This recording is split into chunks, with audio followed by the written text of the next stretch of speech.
बार भगवान गौतम बुद्ध अपने शिष्यों के साथ किसी पर्वतीय स्थल पर ठहरे थे।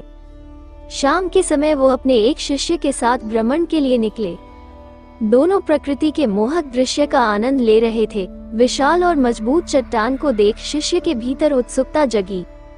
उसने पूछा, इन चट्टानों में तो किसी का शासन नहीं होगा क्योंकि ये अटल, अविचल और कठोर हैं। शिष्य की बात सुनकर बुद्ध बोले कि नहीं, इन शक्तिशाली चट्टानों पर भी किसी का शासन है। लोहे के प्रहार से इन चट्टानों के भी टुकड़े टुकड़े हो जाते हैं। इस पर शिष्य बोला, तब तो लोहा सर्वशक्तिशाली हुआ। बुद्ध मुस्कुराए और बोले, नहीं, अग्नि अपने ताप से लोहे का रूप परिवर्तित कर सकती है।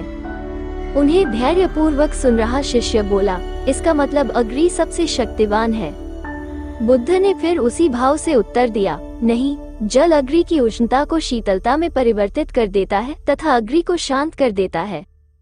शिष्य कुछ सोचने लग गया। बुद्ध समझ गए थे कि उसकी जिज्ञासा अब भी पूरी तरह शांत नहीं हुई है।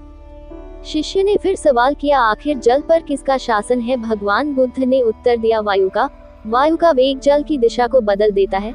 शिष्य कुछ कहता इससे पहले ही बुद्ध ने कहा कि अब तुम कहोगे पवन सबसे शक्तिशाली हुआ। नहीं, पवन सबसे शक्तिशाली नहीं है।